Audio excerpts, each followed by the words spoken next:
Developing for you this morning, 3 Eldorado Park police officers linked to the killing of 16-year-old boy with Down syndrome will make a formal bail application when they appear in Soweto's Protea Magistrates Court today.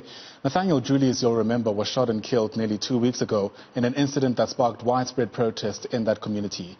He was buried last week with his mother saying he holds no grudge against those who murdered her son. Malungelo Booi is on the story for us.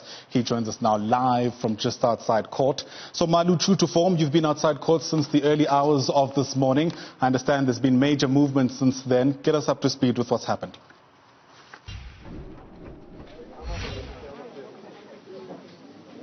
That's right, and in fact, over the past 10 minutes or so, we've seen the family of Nathaniel Julius, his mother, accompanied by both his father, his stepdad, and his biological father. They're also here in court. His mother wearing a T-shirt, a white T-shirt, with a picture of Nathaniel Julius in front.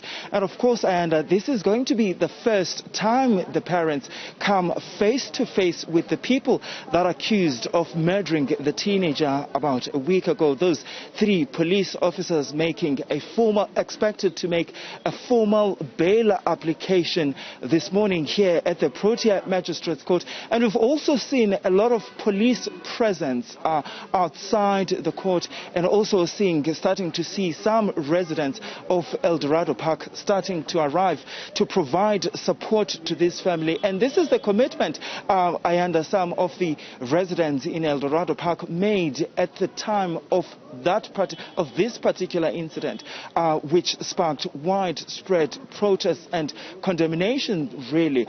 And of course, today those 3 police officers will make a formal bail application. One of the things then, that they'll have to prove the court that it is in the interest of justice that they are provided bail, and also they'll have to convince the court by providing exceptional personal circumstances as to why they should be provided bail. And of course, the state last week already indicating that it will be opposing this bail application today. Ayanda.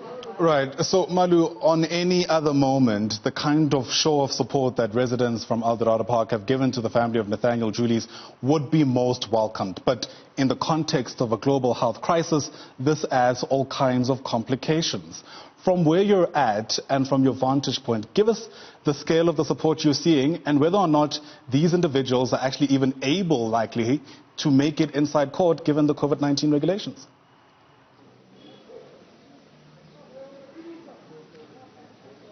Well, here's what's going to happen, Ayanda. I don't think all the people that have come to support the family of Nathaniel Julius will be able to get inside court. The only people that will be allowed, essentially, are the immediate family. That's the mother and the father, and also just few relatives that are there to support. Remember, the courtrooms here are actually quite small, and the court managers want to they don't want to see over 50 people inside the court. And bear in mind that there's also journalists that are inside that particular court that want to capture this moment. So the number inside the courtroom is actually very limited. And we've seen over the past 2 appearances, really, that some of the people that have come to support the family end up standing outside, singing and supporting the family from outside. But during the funeral, we saw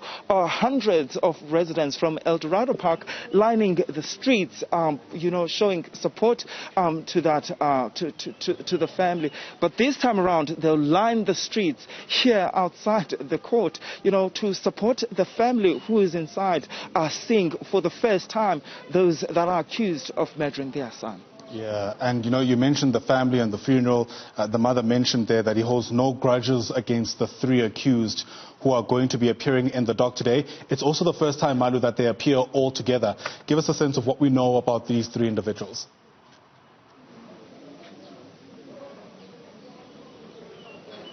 That's right. What we know, Ayanda, is that 2 of these individuals were first arrested few days really after this incident. And those 2 police officers are charged with 4 counts that include murder and also being in possession of ammunition, of prohibited ammunition, as well as defeating the ends of justice and firing, a firearm in a public place.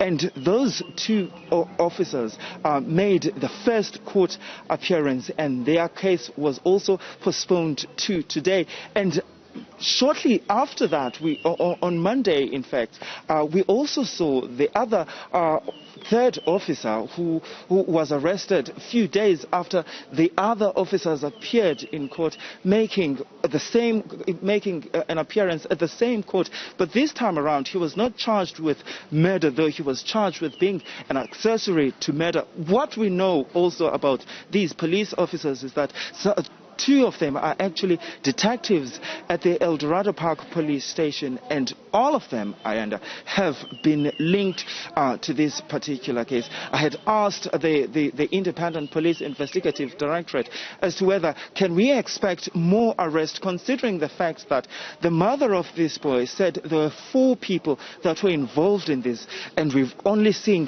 3 people that have been arrested for this particular incident.